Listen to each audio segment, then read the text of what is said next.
Oke, terima kasih. Assalamualaikum warahmatullahi wabarakatuh. Waalaikumsalam warahmatullahi wabarakatuh. Apa kabar semuanya anak-anak? Alhamdulillah, luar biasa. Iya, alhamdulillah. Oke, baik. Kali ini kita bisa bertemu kembali dalam pembelajaran geografi kita pada pagi hari ini ya. Mari kita mulai dulu dengan berdoa. Silakan Fauzan. Duduk siap, grup. Sebelum kita memulai pelajaran kita pada siang hari ini, alangkah baiknya kita memulainya dengan sebuah doa. Berdoa sesuai dengan agama dan kepercayaan masing-masing. Berdoa, mulai.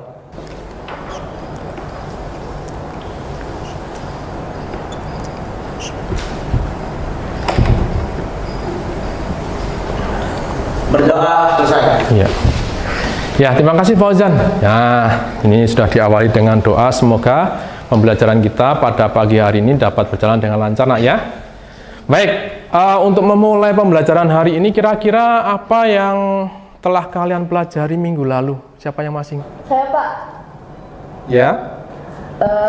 Yang saya pelajari dari geografi kemarin ada objek ilmu geografi, ada pendekatan geografi, ada aspek geografi, sama ada prinsip geografi.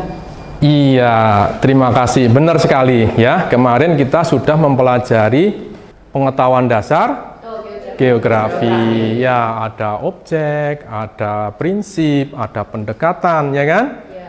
Nah, baik, tapi yang Bapak pengen ketahui lagi adalah sebenarnya apa kesan dari kalian setelah mempelajari pengetahuan dasar geografi kemarin? Siapa yang bisa mengungkapkannya? Ya. Ya. Ternyata dari belajar ilmu geografi, kita dapat belajar tentang cara menyelamatkan bumi, Pak. Baik, benar sekali. Mari tepuk tangan, Nak. Ya. Ya. Siapa lagi dengan mempelajari geografi kemarin dapat apa kalian? Oh ya, Hanifah. Dengan mempelajari ilmu geografi, kita dapat merencanakan masa depan kita. Baik, benar juga. Tepuk tangan, Nak. Nah, ternyata banyak sekali dari dasar-dasar geografi yang telah kita pelajari dan itu semua adalah demi kepentingan kita di masa yang akan datang. Nah, kira-kira ada yang tahu nggak pelajaran hari ini kira-kira mau mempelajari apa setelah pengetahuan dasar geografi? Saya, Pak. Oh ya, gimana? Kali ini kita akan belajar pada halaman 245 tentang memahami bencana. Oh, memahami bencana ya. Kalian sudah paham belum sih bencana sebenarnya? Ya, apa Fauzan? Bencana itu musibah. Musibah. Bener enggak ya? Benar. Nah, selain itu apa lagi? Oke, apa? Robani? Serangkaian peristiwa yang menyebabkan kerusakan alam. Kerusakan alam. Benar enggak, Nak? Benar, benar juga. Ya, baik. Nanti kita akan mencoba menuju ke sana ya. Karena memang topik kita hari ini adalah memahami bencana ya, sesuai dengan apa yang ada di buku yang sudah ada di halaman 245. Baik, jadi nanti bukan hanya memahami ya. Jadi tujuan pembelajaran kita nanti adalah seperti ini. Ya. Jadi kalian harus tahu dulu pembelajaran kita tujuannya adalah memahami dan memiliki keterampilan mitigasi bencana. Waduh, apa itu istilah mitigasi juga, ya kan? Nanti kita akan pelajari. Baik, untuk itu sedikit saja ya. Ini ada namanya pertanyaan pemantik, artinya untuk mencoba pengetahuan kalian secara umum itu seperti apa, ya? Seperti ini. Nah, kalau ada pertanyaan seperti ini, prosedur apa yang bisa dilakukan dalam mencegah terjadinya bencana? Ada yang bisa jawab? Ya. Upaya untuk mencegah terjadinya bencana itu bisa dengan memberikan edukasi kepada masyarakat. Pentingnya untuk mencegah bencana. Benar, Nak? Benar.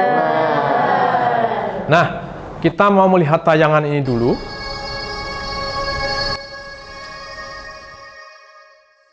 Sejak awal tahun, bencana alam seakan bertubi-tubi menimpa tanah air. Namun kali ini malang yang tak dapat ditolak itu terjadi di Nusa Tenggara Timur. Wilayah yang biasanya minim hujan ini justru ditimpa banjir bandang dan tanah longsor pada Minggu 4 April 2021 lalu. Badan Nasional Penanggulangan Bencana atau BNPB menyebut 2 bibit siklon tropis yang menimbulkan cuaca ekstrim telah menghembuskan hujan lebat disertai angin kencang di NTT yang melanda 11 daerah di provinsi yang memiliki Pulau Komodo itu. Bencana ini menyebabkan sejumlah korban meninggal dunia dan puluhan korban lainnya masih dinyatakan hilang. Duka yang mendalam sudah pasti dirasakan oleh warga. Belum lagi kerusakan material yang harus ditanggung, mulai dari hunian roboh hingga infrastruktur jalan dan jembatan. Predikat rawan bencana bukanlah cerita baru bagi Indonesia. Ada sejumlah penyebabnya. Yang pertama adalah karena negeri ini berada di jalur cincin api Pasifik yang menyebabkan Indonesia begitu kaya akan gunung api. Selain itu, Indonesia juga terletak di jalur Sabuk Alpide yang merupakan jalur gempa paling aktif nomor 2 di dunia. Lagi pula Indonesia pun terletak di 3 lempeng aktif dunia yang mengakibatkan kondisi geologi di bawah permukaan terus bergejolak setiap waktunya. Ditambah lagi iklim tropis dengan curah hujan yang cukup tinggi memudahkan terjadinya pelapukan pada tanah yang memperbesar peluang longsor. Maka tidak heran jika sejak Februari 2020 hingga Februari 2021 saja, Indonesia sudah mengecap lebih dari 3.000 bencana, mulai dari banjir, puting beliung, hingga gempa bumi. Dan ini pun belum dapat ditangani maksimal oleh pemerintah. Sebab di saat yang sama, APBN hanya mampu menyisihkan 5 hingga 10 triliun rupiah per tahun. Belum lagi koordinasi penanggulangan bencana yang seringkali tidak berpadu antara lembaga satu dengan lainnya, menyebabkan bantuan seringkali terlambat atau bahkan tak tepat sasaran. Jika status daerah rawan bencana memang tak dapat ditolak, seharusnya negeri ini belajar berbenah, memilih untuk mempersiapkan diri dan mencegah ketimbang mengobati. Indonesia dapat belajar dari Jepang, bagaimana bencana gempa yang menjadi bagian hidup warganya akhirnya membuat Jepang siaga dan meminimalisir korban jiwa saat tsunami terjadi pada 2011 lalu. Saat bencana menjadi bagian dari hidup, mau tak mau, suka tak suka, masyarakat harus belajar maju dan tak membiarkan bencana menggerus pertumbuhan ekonomi. Pertanyaannya, sudahkah pemerintah pusat dan daerah memiliki master plan yang mumpuni untuk mitigasi bencana? Tim Liputan CNBC Indonesia. Apa yang dapat Anda ambil dari video tadi?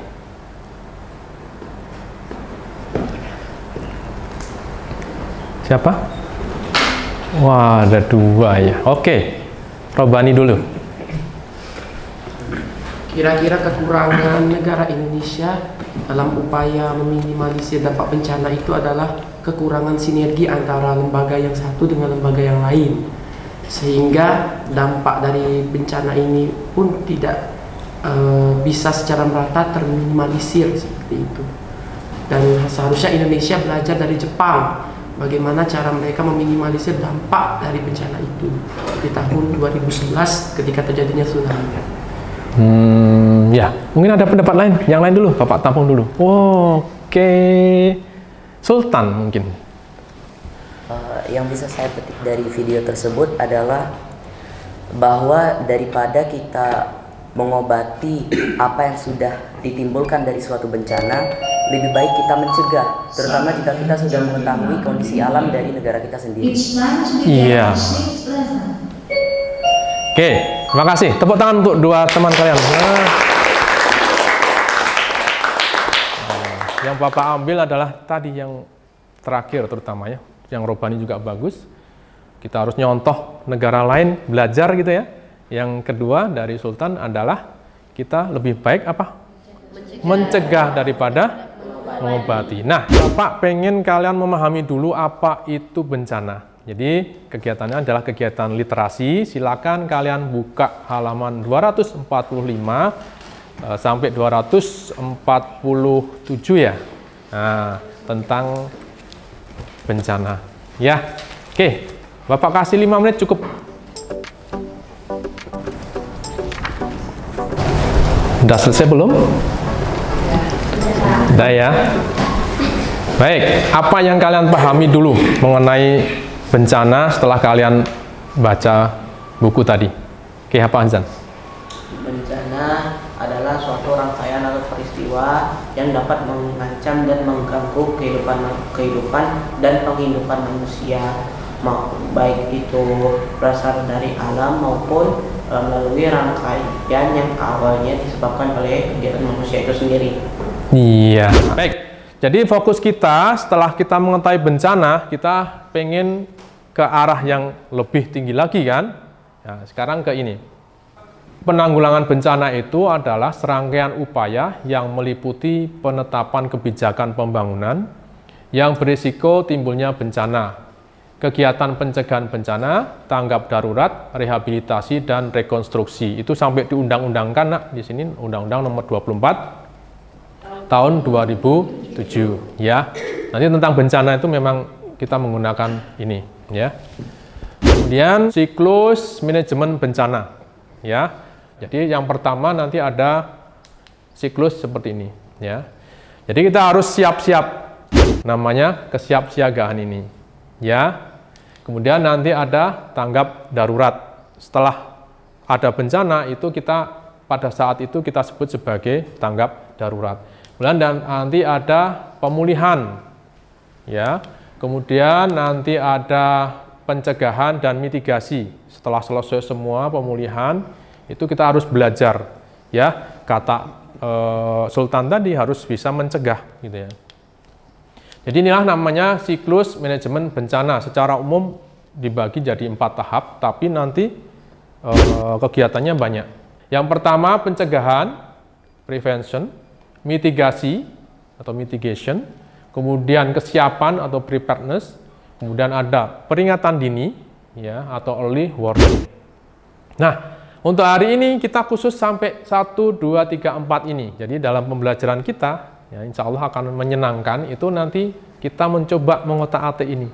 Pertama pencegahan ya. Jadi namanya mencegah itu ya berusaha untuk tidak terjadi gitu kan. Tapi bencana kan apa ya? Tidak bisa ada yang tahu ya kan? Gitu. Ya, tapi setidaknya kita bisa mengurangi. Contohnya apa? Hutan ya. Itu harus dijaga agar tidak terbakar. Kemudian ada pelarangan penambangan batu dan lain-lain, itu contohnya ya, itu prevention. Ada contoh yang lain enggak kira-kira kalau yang dalam kehidupan kita sehari-hari? Mencegah. Ya, apa? Dilarang membuang sampah sembarangan. Dilarang membuang sampah sembarangan. Betul ya? Kemudian ada kesiapsiagaan atau preparedness tadi ya. Nah, kemudian mitigasi. Ini yang sering dikatakan tapi kadang-kadang orang belum paham apa namanya mitigasi. Jadi serangkaian upaya untuk mengurangi resiko. Kita akan melakukan kerja kelompok. Ini dulu ya, Bapak bagi dulu kelompoknya. Baik, sudah ngumpul semuanya per kelompok ya? Kalau sudah, Bapak mau mengeluarkan. Wah, ini yang menyenangkan ya. Menyenangkan. Inilah yang akan kalian gunakan. Mau tahu? Mau. Ya. Siap ya? Simsalabim.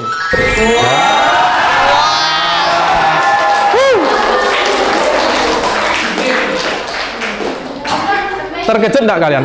Amazing ya? Ya. Ya, ini namanya magic box ya. Kalian nanti akan menggunakan magic box ini untuk membuat karya, merancang atau mendesain bagaimana mitigasi suatu bencana ya. Silakan kelompok 1 ya. Bapak berikan magic box-nya. Jangan dibuka dulu karena nanti kalian kerjanya 30 menit. Jadi kalian nanti setelah selesai 30 menit mengerjakan itu, kalian akan ke depan untuk mempresentasikan apa yang dimaksud dari karya kalian. Oke, 30 menit dari sekarang. Silakan dibuka.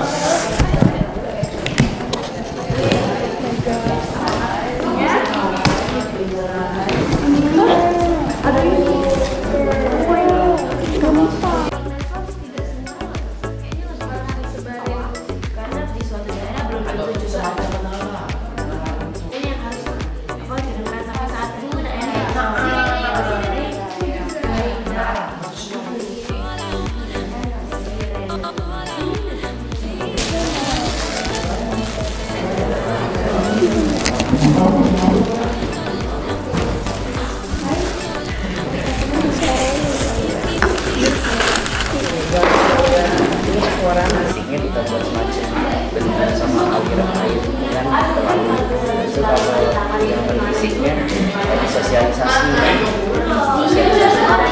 persiapan dari kita. Oke, sendiri itu lebih bagus. Iya. Pokoknya semua yang ada di kota itu boleh kalian gunakan ya. Apa dampak yang dapat ditimbulkan? Iya, apa penyebab banjir? Tapi spesifik loh, banjir bandang loh, bukan hanya banjir. Beda, kalau banjir cuman genangan. Baik anak-anak, sudah selesai ya, 30 menit Bapak beri waktu. Sudah? Siapa yang belum selesai? Sudah semua? Sudah. Sudah yang kelompok 1 sudah? Sudah. Kelompok 2? Sudah. 3? 4? Ya, tepuk tangan dulu untuk kerja kalian. Wah, Bapak sudah penasaran nih. Mari kita mulai dari presentasi kelompok 1 dulu ya. Tanpa basa-basi, kita langsung saja menyajikan presentasinya. Kepada Zakira, dipersilakan. Terima kasih moderator. Pada kesempatan kali ini saya akan membahas tentang permasalahan apa yang kelompok kami bahas.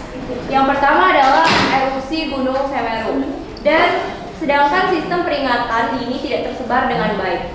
Adanya miskomunikasi antara kepala PVMBG dengan masyarakat setempat. Kepala PVMBG menyebut bahwa ia telah memberikan peringatan dini kepada pemerintah daerah dan juga masyarakat. Tetapi beberapa tokoh masyarakat mengaku bahwa ia belum mendapatkan peringatan dini dari kepala PVMBG. Oleh karena itu muncullah korban jiwa dalam peristiwa erupsi Gunung Semeru. Baiklah, untuk solusi dari permasalahan yang kami bahas, solusi yang pertama adalah kita perlu koordinasi dengan lembaga BNPB, Badan Nasional Penanggulangan Bencana, dan Pusat Vulkanologi dan Mitigasi Bencana Geologi atau PVMBG untuk meningkatkan sarana peringatan dini, sarana sistem peringatan dini supaya sarana ini lebih ditingkatkan lagi dan masyarakat dapat mendapatkan sistem peringatan dini ini dengan lebih siaga, lebih dini seperti itu. Miniatur yang kami buat. Oke, di sini ada gunung yang sedang erupsi. Kami membuat 3 jalur evakuasi, di mana di antara 3 jalur evakuasi terdapat 2 titik kumpul yang berupa tenda-tenda seperti itu. Lalu di dekat gunung erupsi terdapat pos komando, lalu di arah sini akan mengarahkan ke kota dan terdapat juga pos komando. Berarti kami membuat 2 pos komando. Yang ini pos komando kita yang merupakan kerjasama antara Badan Nasional Penanggulangan Bencana dan PVMBG dengan pemerintah setempat.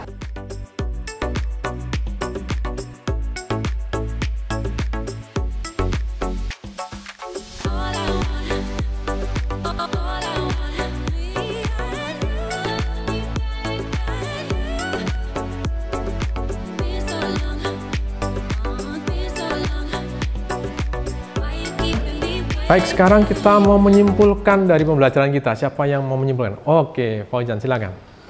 Jadi kesimpulan pelajaran kita hari ini adalah pertama-tama kita dapat memahami apa itu bencana alam, bencana non alam, gabungan dari dua itu lalu juga kesiapsiagaan, pencegahan atau mitigasi, pemulihan, dan suatu tanggap darurat.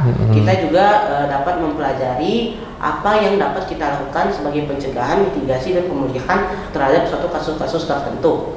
Kita juga telah mendesain dan memasukkannya ke dalam suatu bentuk media seperti ini. Oke, tepuk tangan dulu. Ya. Ada lagi yang mau menyimpulkan selain Fauzan?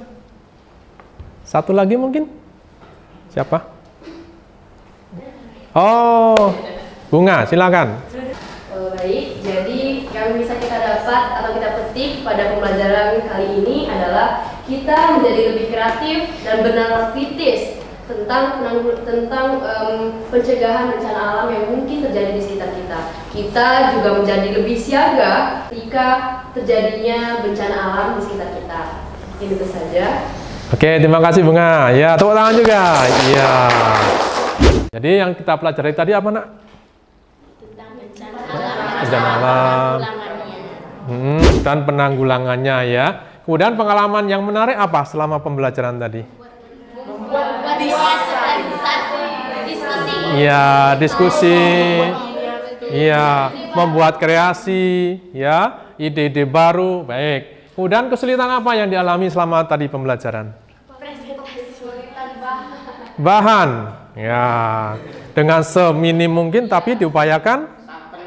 Iya, masih kurang ya. Ya, desain apa? Kita tutup pembelajaran kita pada siang hari ini. Ya, nanti untuk pembelajaran berikutnya kalian persiapkan bab yang berikutnya. Berapa apa? Ada yang tahu? Berupa peta. Ya. Siapa yang suka gambar-gambar? Ya, saya. Oke. Nanti kita akan belajar tentang peta, Nak, ya. Tolong dipelajari dulu. Mari kita akhiri pembelajaran kita pada siang hari ini dengan berdoa. Silakan Fauzan pimpin doa. Hentikan kegiatan. Duduk siap. Gerak. Sebelum kita mengakhiri pelajaran kita pada siang hari ini, alangkah baiknya kita mengakhirinya dengan doa. Berdoa sesuai dengan agama dan kepercayaan masing-masing. Berdoa, mulai. Alhamdulillah.